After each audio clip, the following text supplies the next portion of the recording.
Hello hi welcome to our channel. అందరూ ఎలా ఉన్నారండి? మేమైతే చాలా బాగున్నామండి. ఇది వచ్చేసి లేపాక్షిలో ఉన్నటువంటి గరుడ పక్షి థెమ్ పార్క్ అండి. ఇక్కడ వచ్చేసి గరుడ పక్షిని మనం చూడొచ్చు. అలాగే లేపాక్షి హస్తకళలను అయితే ఈ వీడియోలో మీకు చూపించబోతున్నానండి.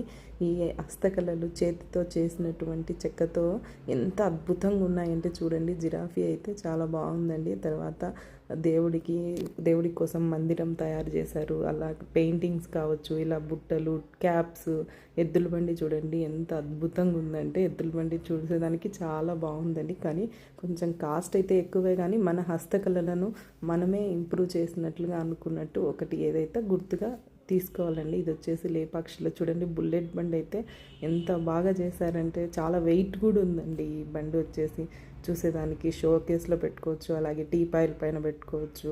వినాయకుడిని చూడండి డ్రా చేశారు. ఇలా మందిరాలు చాలా అద్భుతంగా ఉన్నాయండి. మన హస్తకళలు మనమే గొప్పగా చెప్పుకునేంత అద్భుతంగా ఉన్నాయి. చూడండి ఎద్దుల బండి రైతు తీసుకొస్తున్నట్టు వెనకాల మూటలు వేశారు.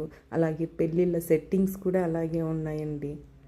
ఇక్కడ చేసిన ప్రతి ఒక్క బొమ్మ కూడా హ్యాండ్మేడే అంటండి, చేత్తో చేశారంట. చూడండి పెళ్లి కూతురు పెళ్లి కొడుకు పెళ్లి చేయిస్తున్నట్టు, ఇక్కడ వ్యవసాయం చేస్తున్నటువంటి రైతుతో సహా అసలు ఎంత అద్భుతంగా ఉన్నాయంటే. ఇక్కడ చూడండి ఐఫిల్ టవర్ పైన పక్షి, గరుడ పక్షి ఉన్నట్లుగా అంతా చేత్తో చేసినటివి అయినందువల్ల ఎట్లో చాలా అద్భుతంగా ఉన్నాయి. మొత్తం చెక్కతోనే చేశారండి.